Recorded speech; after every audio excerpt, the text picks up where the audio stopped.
Pavana, Pavana, Pavana, Pavana. Hey, welcome everyone. Pavan Guru. Hi, welcome.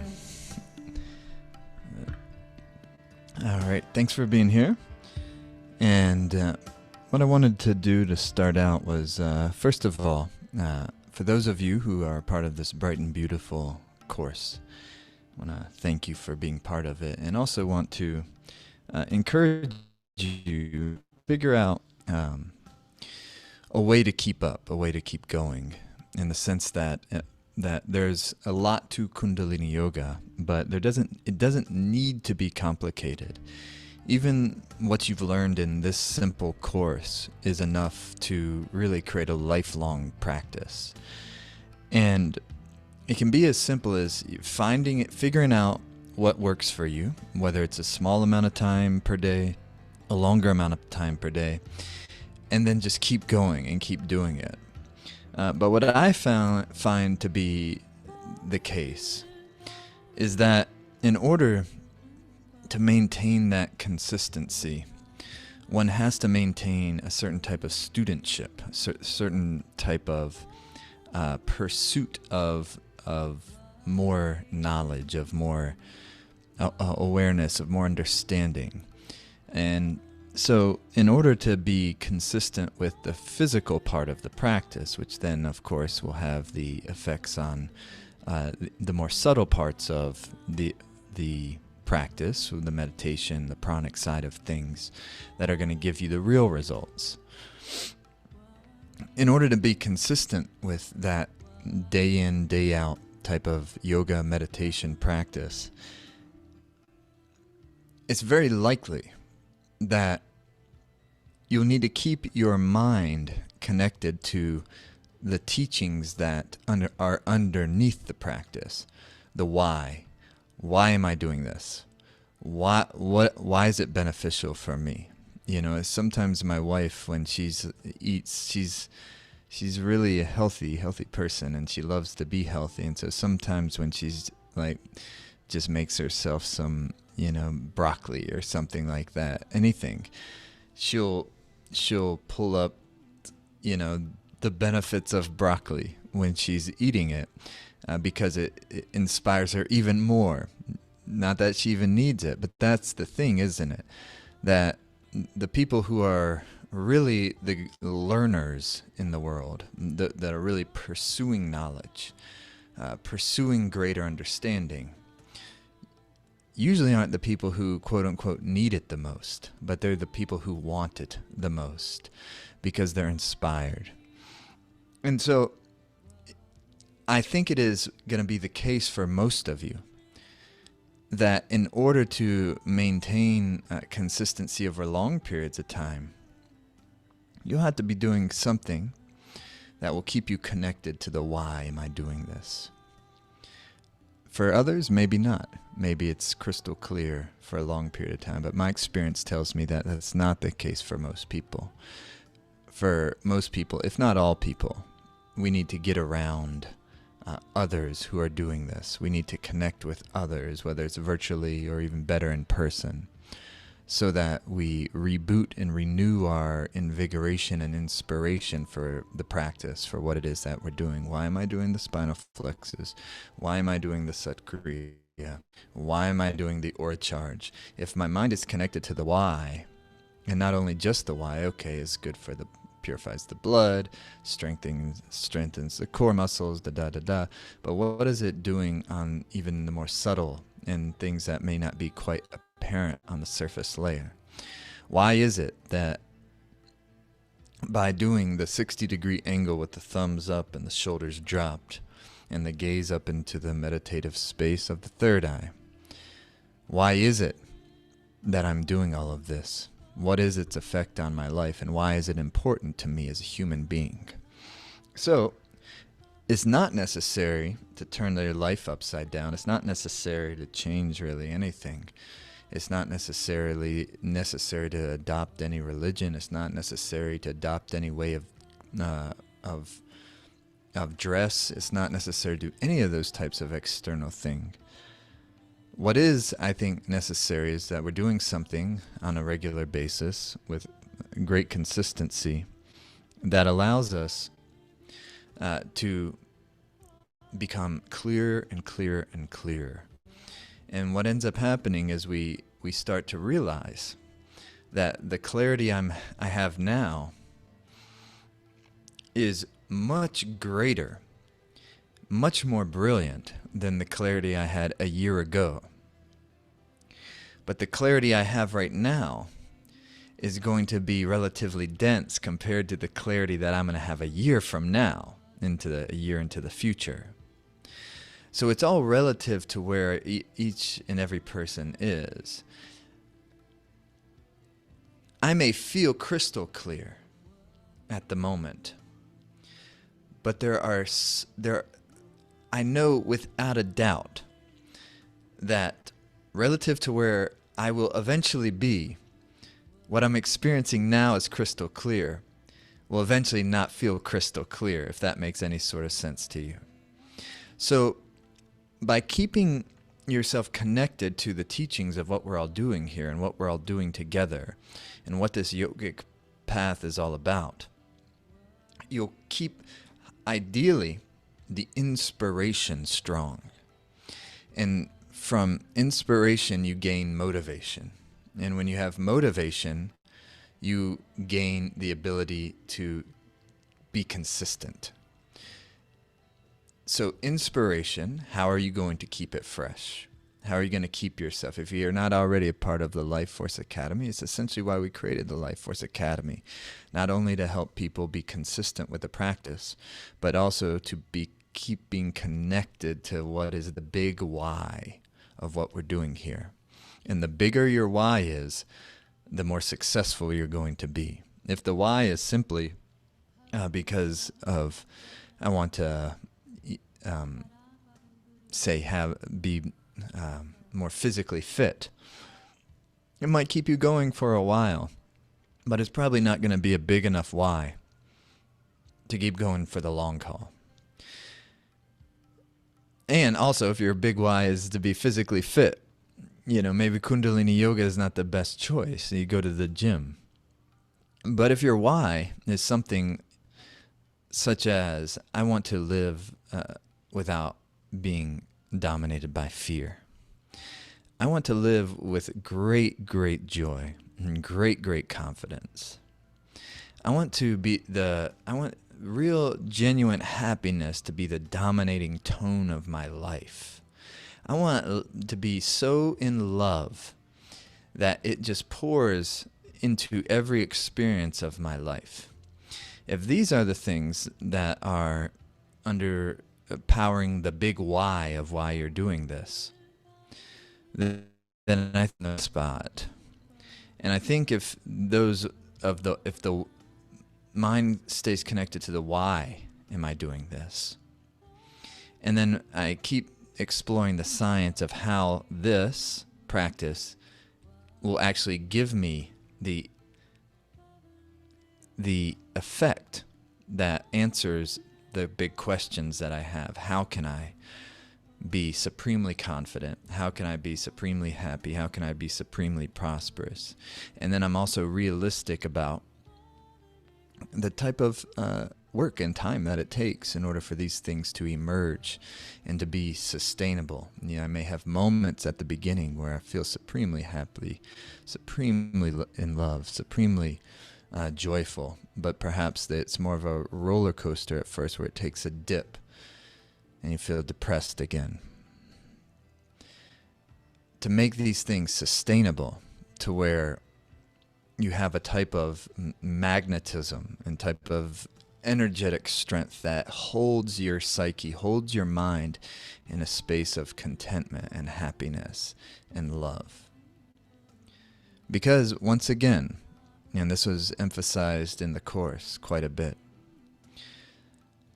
there's never a problem with the nucleus of the person, with the nucleus of what that individual, what you or I really are, at the nucleus, at the center. Never is that the problem.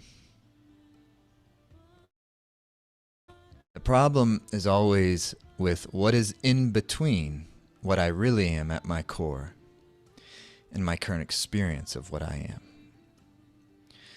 Because in between what I really am and my experience of what I am is the mind, and predominantly the subconscious mind.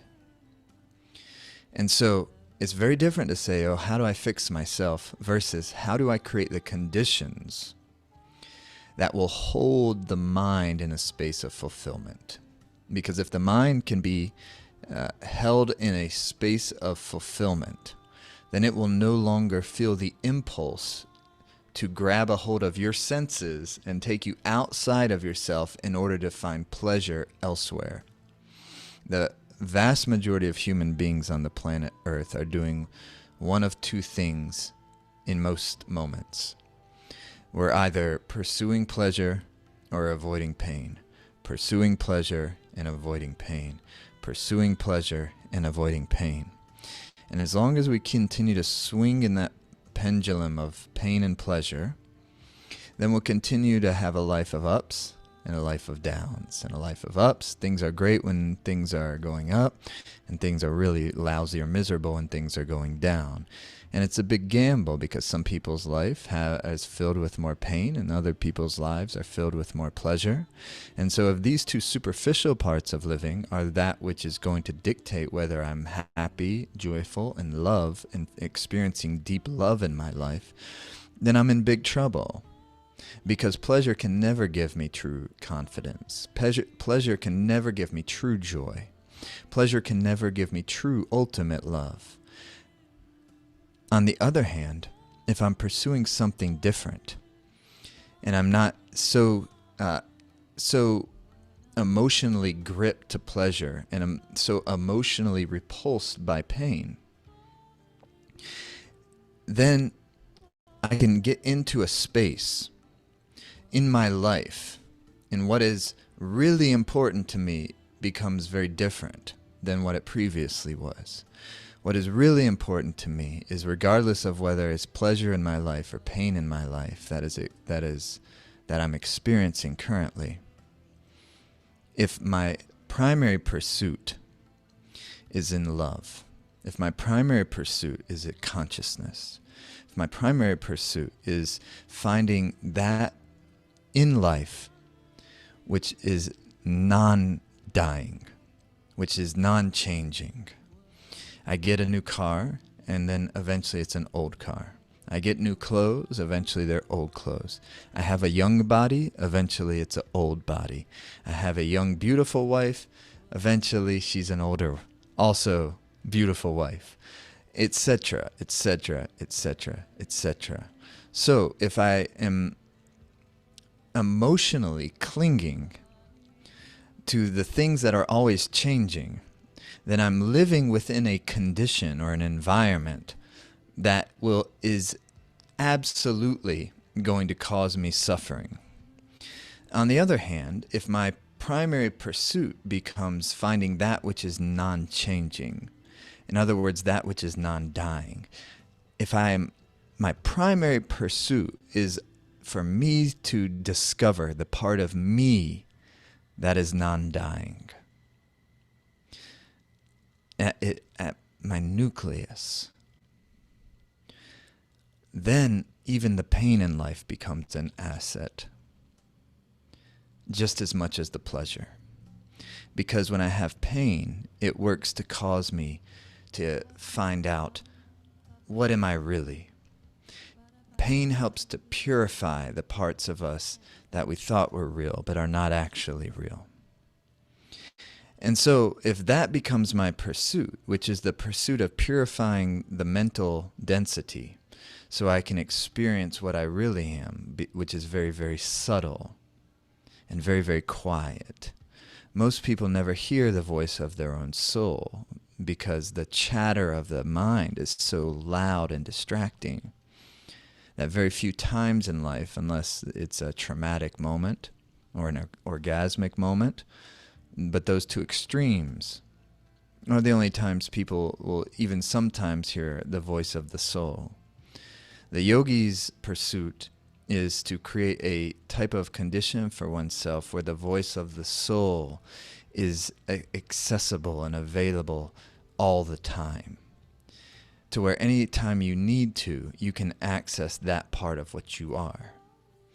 And so our job in a Kundalini yoga practice is to tune in, is to move the pranic energy, the life force energy in the body, is to circulate that life force energy so it nurtures the higher glands of the body and the higher parts of the mind, the intuitive mind, the open-hearted mind.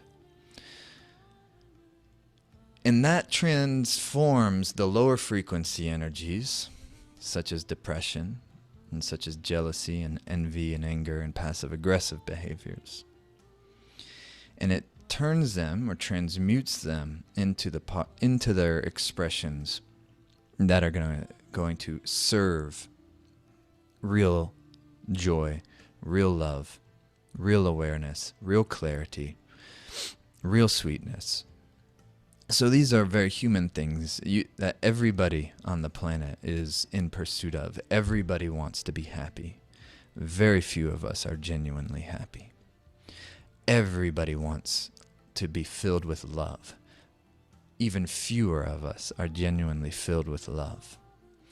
So that is the hard chiseling that has to take place, doing something consistently enough to where you legitimately are purifying those deeper cemented subconscious layers that are producing the habits that keep us obstructed from being filled with love and experiencing real, genuine happiness. And that's what we want to do today. We want to go into the practice. We want to use it to help us build our momentum, to reconnect us to the big why of why we're doing this. To say, maybe I'll take this bright and beautiful course again. Maybe I'll start back at module 1 and go all the way to the end again. So I'm going to hear it even differently. I'm going to digest it even more profoundly this time. And I'm confident you will. Or now I'm going to go on to the next course and try the Joy of the Infinite Warriorship training, or I'm going to take the deep dive into Ayurveda and learn the yogic science of health and vitality. And all of these different ways start to get my understanding of life and what I am to be more sophisticated. Because the bigger the sophistication of my understanding, the bigger my why becomes. And the bigger the why becomes, the bigger you become. Because you can only have a big why when you also have a big mind and a big heart that will give you the type of awareness that will allow you to have the insight and the expansive capacity to have these much more profound pursuits of life than business as usual, than the average individual that are stuck in the roller coasters of emotions. We're going beyond the roller coaster of emotion into a much more subtle, much more sophisticated, much sweeter place where all things can move through your intuition and through your heart, and you can experience that what is in you is the source of everything you'll ever need, and what is in you will give you is the only thing that will give you real confidence, the type of confidence that doesn't depend on anything else in order to maintain it. So bring your hands into prayer pose, and then we'll tune in, and we're going to do these warm-up exercises in a very, very, very potent and beautiful meditation. So come with the hands into prayer pose. Eyes are closed. Eyes rolled up and into the third eye. And inhale deep. And exhale. And chest is lifted and the shoulders are back. Chin is slightly tucked. Inhale deep. Suspend the breath, lift the rectum and sex organ and navel, and drop the shoulders and press your under tongue, upper palate. And exhale. And we'll inhale to tune in.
Suspend the breath. And exhale. Okay, here we go. So you're going to come with your hands on the ankles or the shins, or of course, if you're sitting on a chair, if feet are flat on the floor, hands are on your lap. And we're going to begin spinal flexus. So eyes are closed, and you're going to inhale, lift through your chest, exhale back.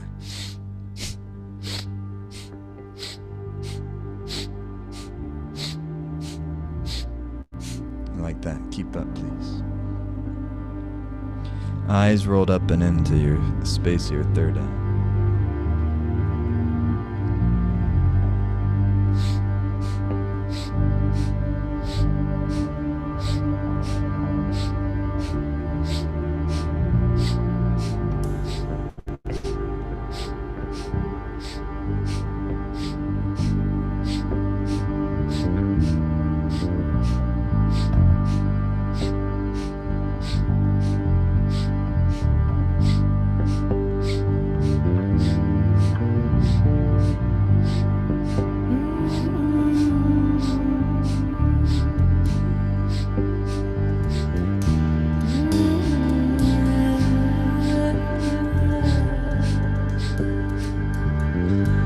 Not a long breath, but deep, rather strong breath. Eyes closed. 20 more seconds. Keep going.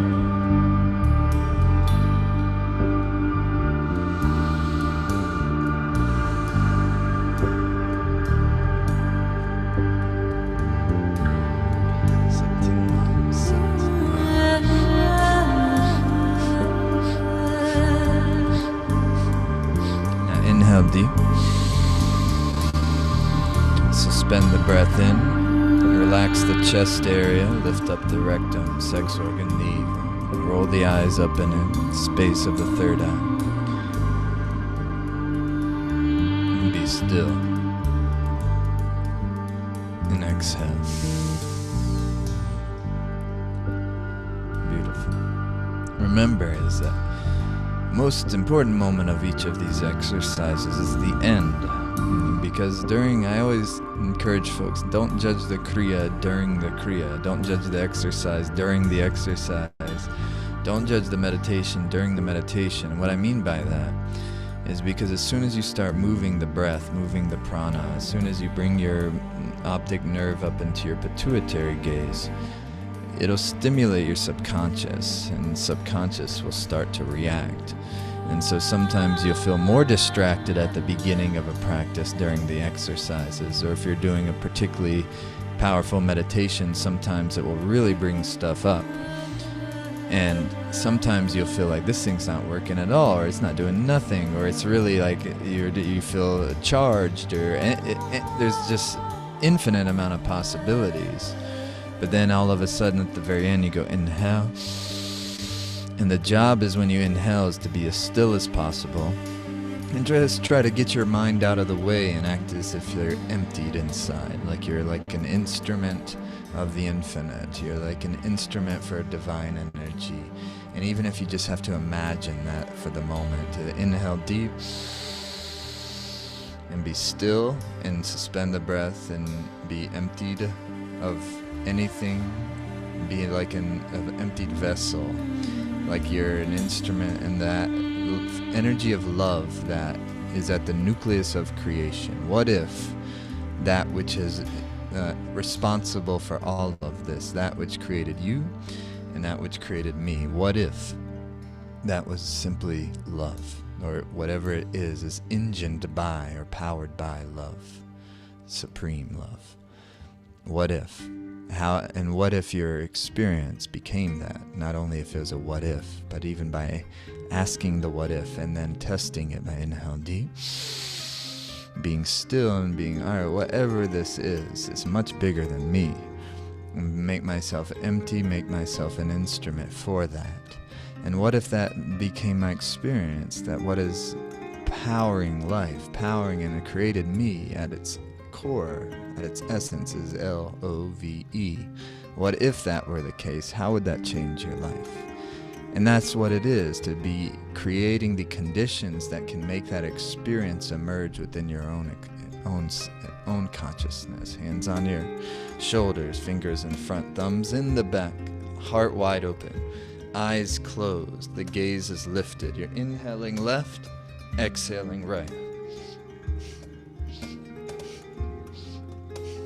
Opening the central channel, the spinal energy.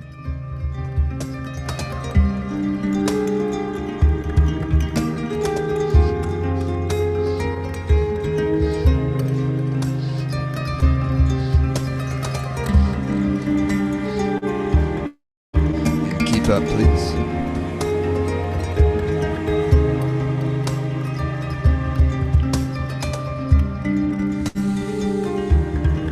Inhaling left, exhaling right.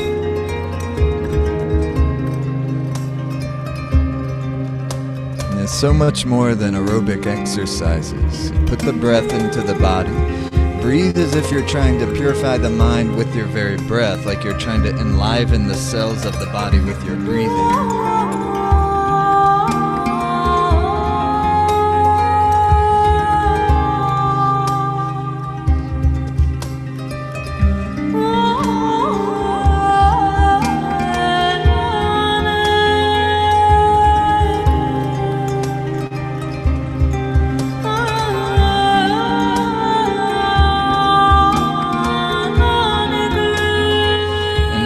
Center, deepest inhale, and suspend the breath in, and pull in the navel and the rectum and the sex organ, and lift your gaze up and in to where the two eyebrows would meet. Be still, push your under tongue against the upper palate, the roof of the mouth, and exhale. It's perfect. It's just, okay, there's depression, like a short circuit in the system. There's anger, it's like a blown fuse. There's anxiety, there's just too much circulation, too much energy. The system can't hold it. So we can push this lever this way, push this lever that way, adjust the circuitry, make the nervous system stronger, get the channels to flow properly. All of a sudden that depression dissipates, it becomes more like a devotion. That anger dissipates, it becomes more like a radiance, a brightness. And that anxiety, insecurity loses its energy, it becomes more like a prayerfulness, an intuition, and a subtle presence. Hands on your knees, chest is out, chin is slightly in. Inhale up, exhale, release.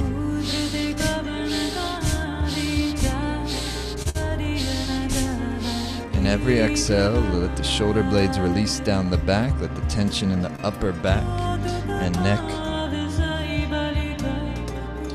release. Keep up.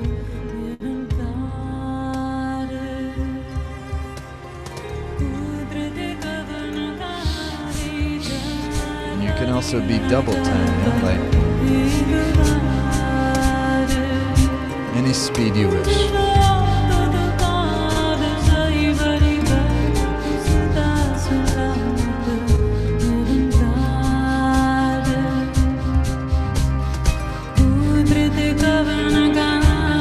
Keep up, please.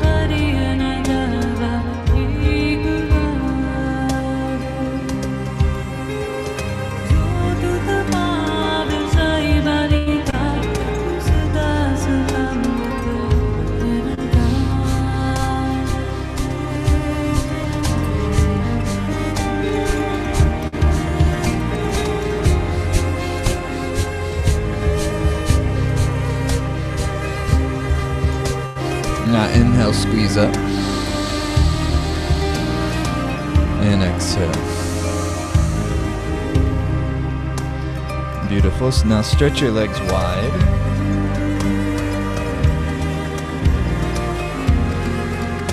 Like in a V shape. And you're gonna flex the feet. Be right on your sit bones. So that means it's not...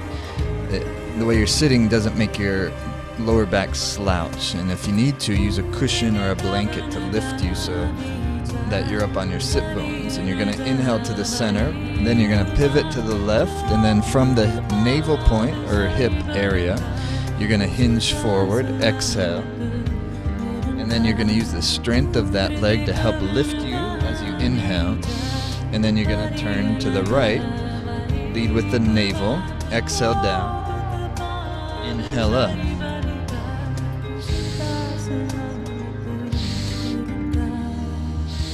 Deep breathing, please. And keep up.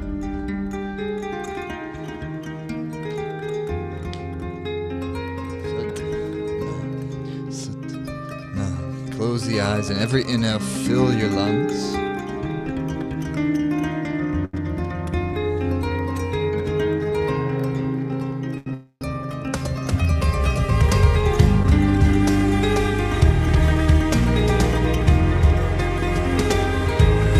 Seconds, keep going. Inhaling up, exhaling full. Deep inhalations. Strengthen as you stretch. Use the strength of your legs to help lift you on your inhale.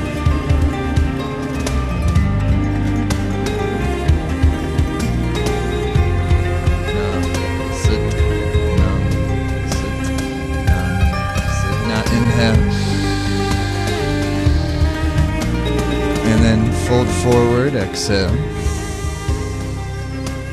And keep the feet flexed. Relax the groin area. And just for a moment, breathe long and deep.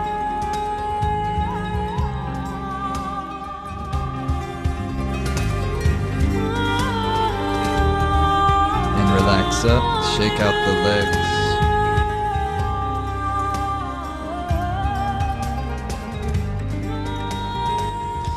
Okay, and come back to easy pose. So one more exercise we're going to do.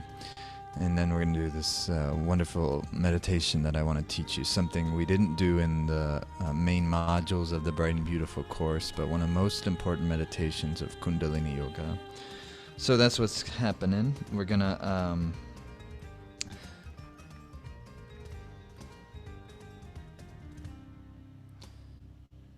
or a charge.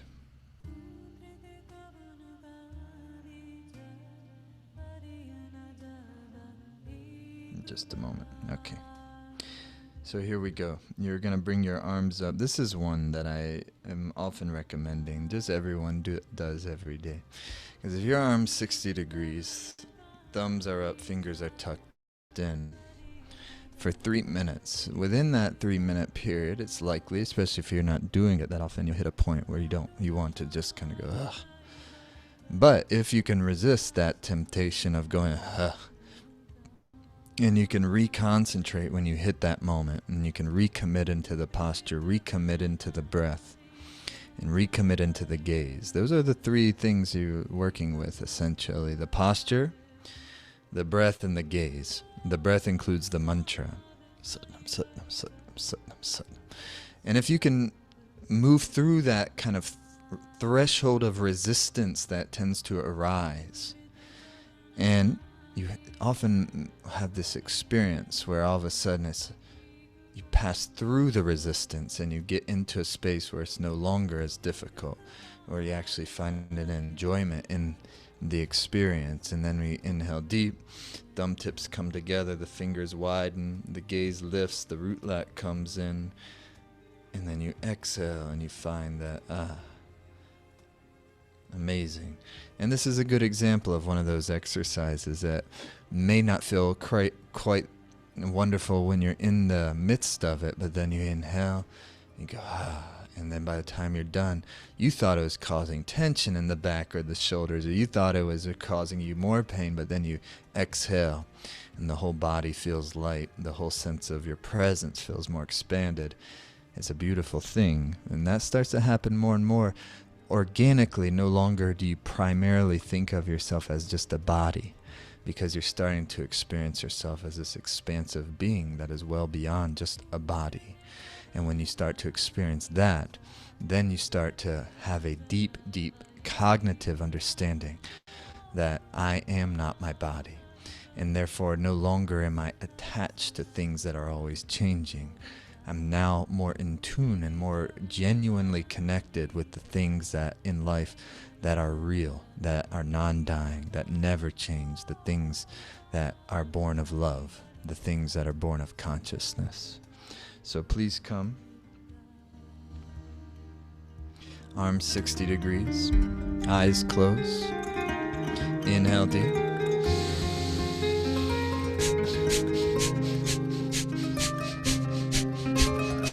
Breath of fire. Keep up.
Recommit.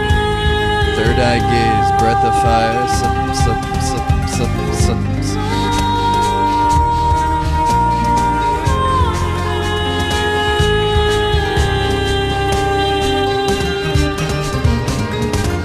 Powerful breath of fire. Now move the life force energy in the body.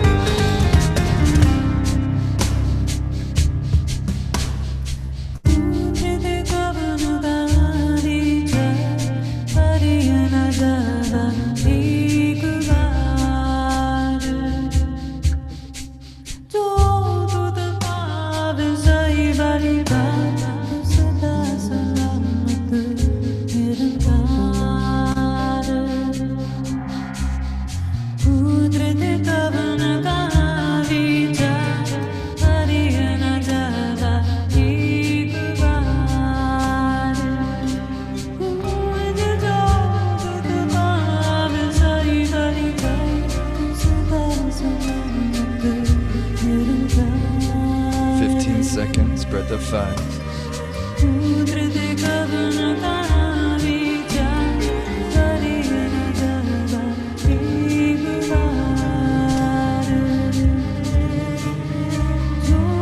Inhale. Thumb tips touching. Fingers wide. Drop the shoulders, lift the root lock. Press the under tongue, upper palate. And release, exhale.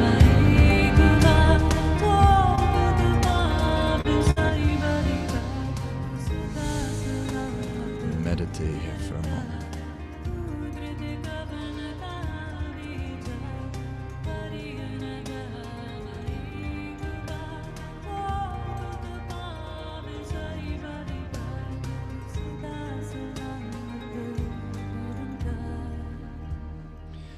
Beautiful. If you want some water, have a sip of water. If you need to, stretch out your legs.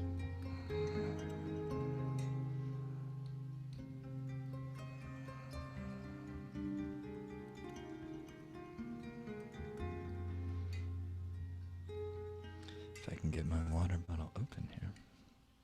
So the meditation we're going to do is called the Longe Konkar meditation. And some of you may know it, and others, if you're newer, may not.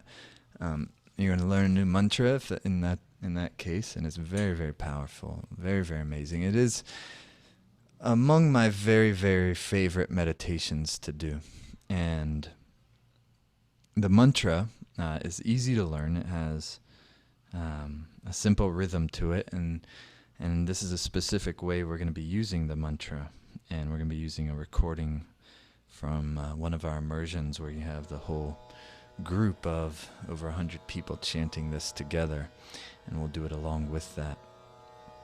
And so what you're going to be doing is using a 2.5 breath cycle. And this mantra is ik, ong, kar. So ik, like EK, and then ong, like we tune in with, ong namo, ong, ong, O-N-G, and then kar. So ik, ong, kar. And the way you do it is you'll take a deep inhalation, and then from the navel you chant very powerfully, as if you're like splitting an atom. You go, ik, ik.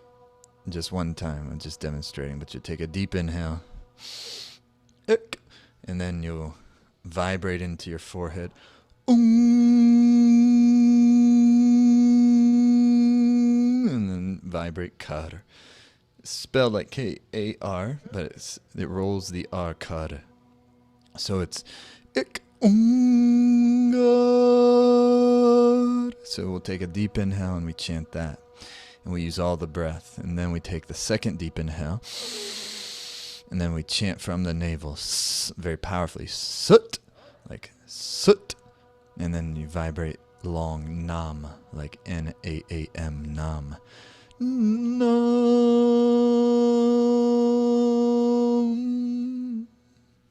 Okay, let's review. So first we're going to inhale deeply. And powerfully from the navel you chant ik. And then we'll vibrate at the forehead. Kar.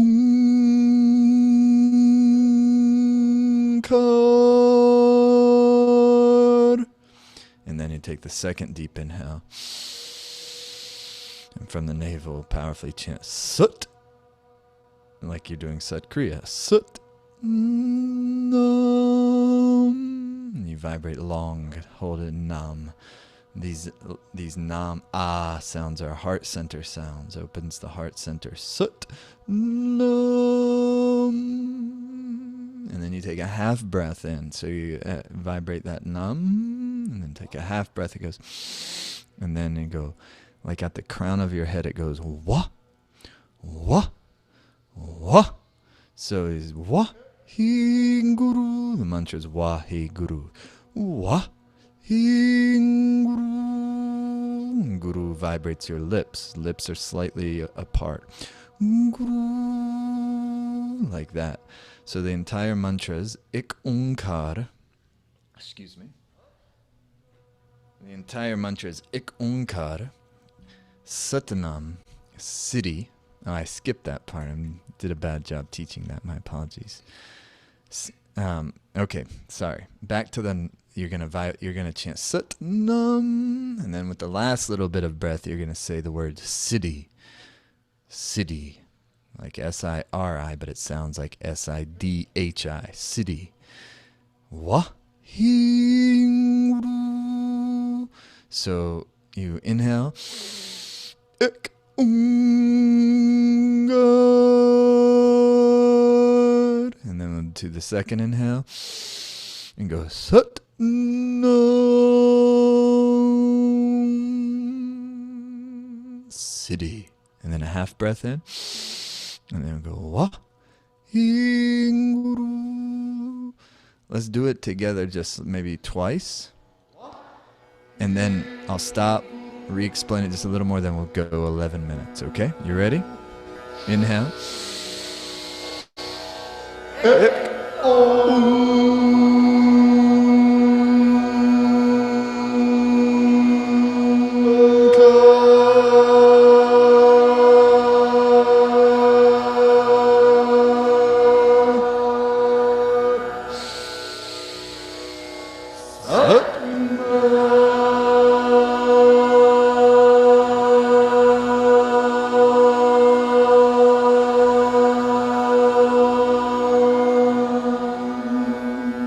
City.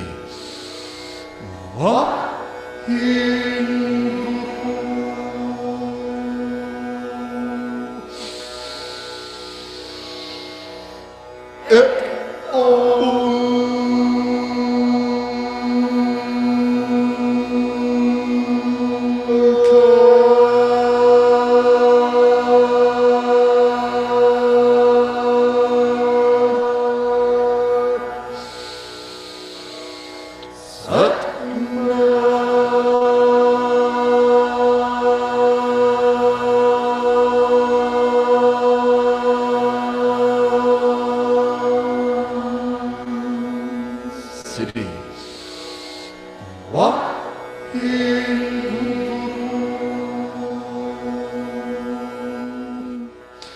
So that's how it works. We're going to do it for 11 minutes. So again, Ik Onkar Satnam Siddhi Wahe Guru. If you want to translate it, and as I always mention, translations aren't as important. What they do is important. And mantric languages, what the word means will give you insight into its effect. So Ik Onkar means that there's one creator of creation, or there's one source or one energy that has animated this entire existence. Satnam means its name is truth. And then Siddhi, Waheguru. Siddhi is like great power. Whatever you put Siddhi with kind of like elevates it up to another level. Siddhi Waheguru. Not just Waheguru is beyond any description is what this thing is. And Siddhi Waheguru is like great beyond any description is the reality of life. And it's this love, whatever this is beyond the mind's capacity to comprehend it. So that's why you just chant, because you bypass the mind and you get into the deeper layers of consciousness where you experience what it is. That's what this meditation can do.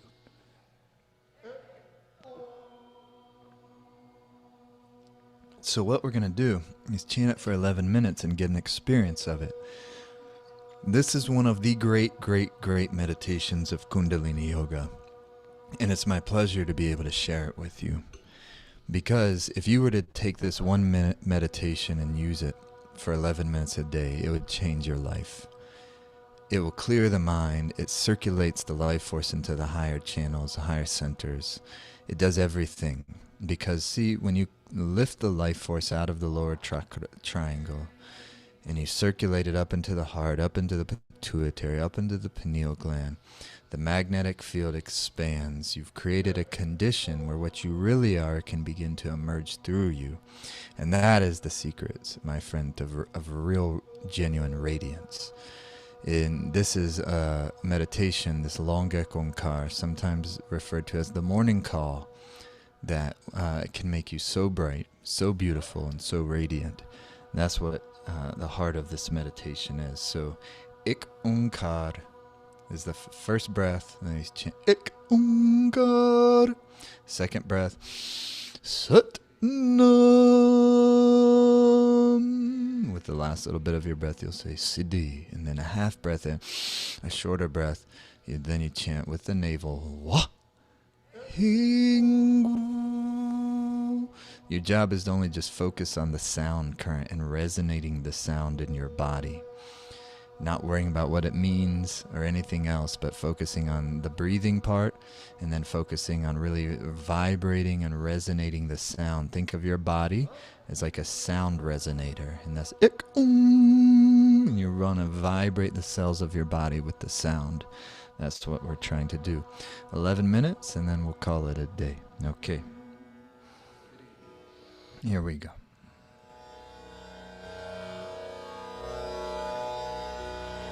Enjoy. Last thing, hands are Gyan Mudra, index finger to thumb, palms facing up on your knees. Eyes are closed, chest is out, chin is slightly in.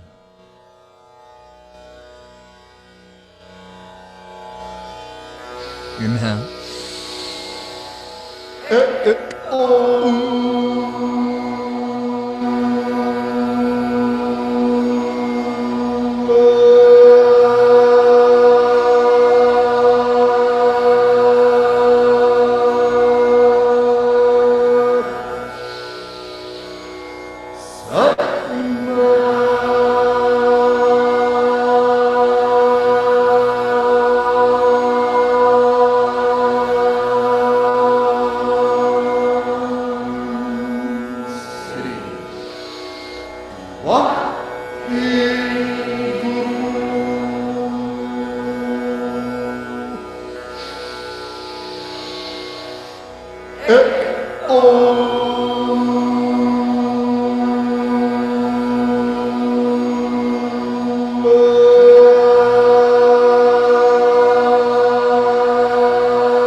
Suspend the breath and be completely still.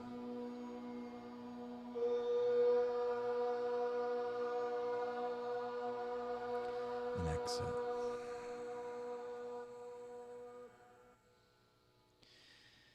And just meditate in stillness.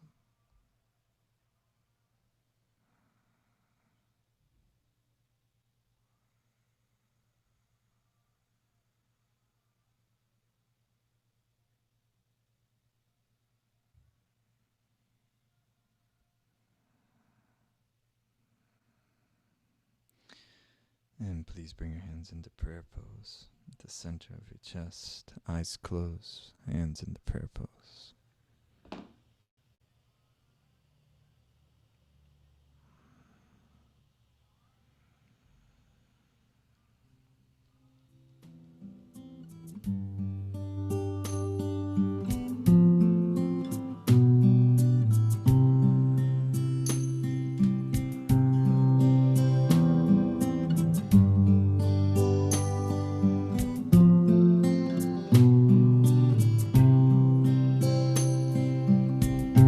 May the long time sun shine upon you. All love surround you, and the pure light within you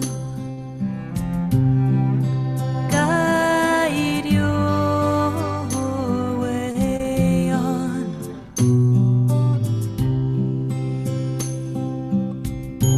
May the long time sun shine upon you. All love surround you, and the pure light within you guide your way on.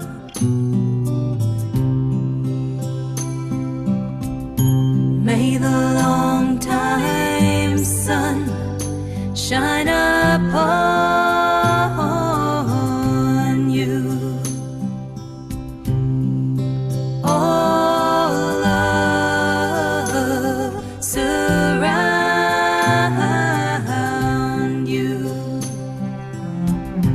and the pure light within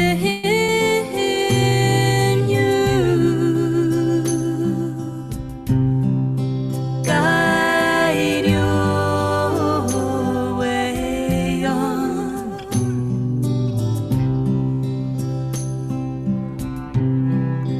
Guide your way on.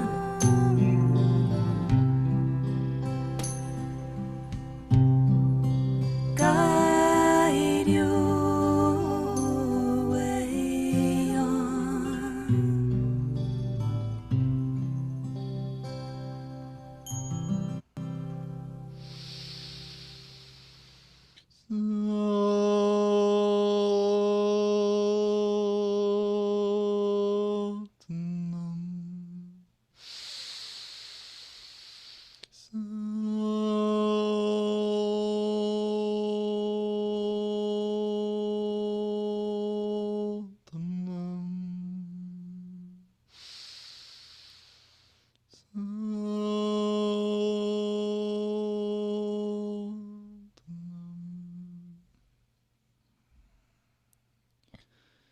Satnam, thank you very much for attending here today or whenever you're taking this class. And thank you so much for taking the course. And I want to just encourage you again, if you wish, go through the course again.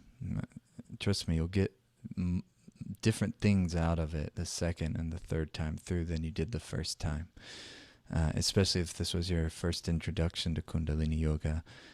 Please do consider trying out the Academy if you haven't already. It's just $1 to check it out. And wishing you lots and lots of love and health and prosperity. And please do keep in touch. So love to you all. Thank you very much, and see you soon.